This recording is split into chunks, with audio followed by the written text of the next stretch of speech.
નમસ્કાર, હું છું મિત્તલ અને આપ જોઈ રહ્યા છો ચક્રવાત ન્યૂઝ. નજર કરીએ સમાચારો પર. ત્યારે વડનગર નગરપાલિકા ચૂંટણીનો જંગ જામ્યો છે. ભાજપ અને કોંગ્રેસ પોતાની જીતના દાવાઓ કરી રહ્યા છે.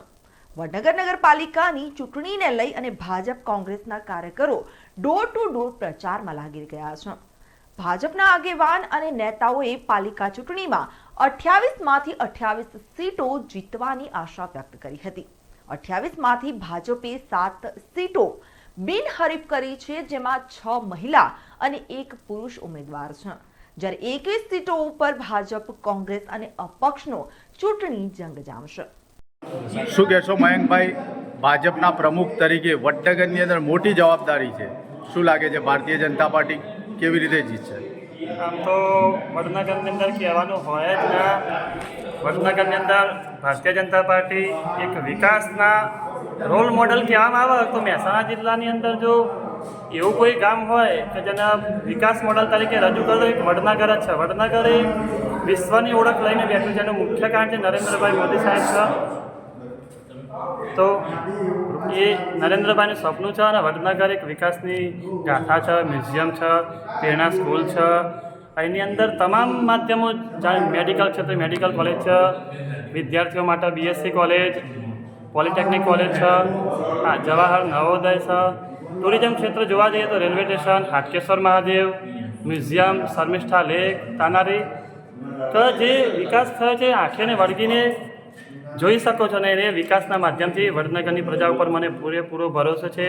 મારા કાર્યકર્તાઓ પર મને પૂરેપૂરો ભરોસો છે કે વડનગરને એક ઐતિહાસિક જીત અપાવવા તરફ અમે આગળ વધી રહ્યા છીએ.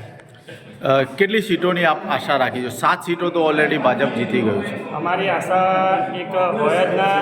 અમારે તો 28 સીટો નરેન્દ્રભાઈને આપવાની છે. દાદા હાટકેશ્વરને સમર્પણ કરવાનું છે કે જેમનું વડનગરનું નાક છે એવા હાટકેશ્વર દાદા અમારે 28 જે ઉમેદવારો વિજય બનશે એ તમામે તમામ હાટકેશ્વર દાદાને સમર્પણ કરવાનું. કમલભાઈ, શું કહેશો, વડનગરની અંદર કેટલી સીટો સાથે ભારતીય જનતા પાર્ટી આ વખતે હેટ્રિક મારી શકે છે? આપના કહેવાનું જ ના હોય. વડનગર એટલે આપણા માનનીય વડાપ્રધાન નરેન્દ્ર મોદીનું ગામ છે.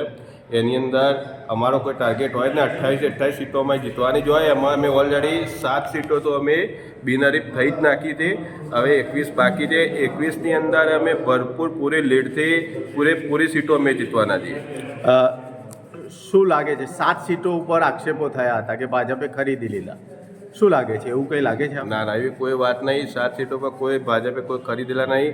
એ તો જે પાર્ટીના નીતિ નિયમો જ આવતું હતું એ રીતે થયું છે. એમાં કોઈ શંકા નહીં.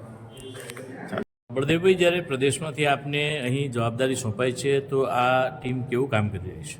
સૌપ્રથમ તો ભારતીય જનતા પાર્ટીની જે પ્રચાર માટેનું જે આયોજન હોય છે એ મેં વડનગરમાં આવીને જોયું તો વડનગરના કાર્યકર્તાઓનું એટલું સરસ મજાનું પ્રચારનો રોડમેપ બનાવેલો છે.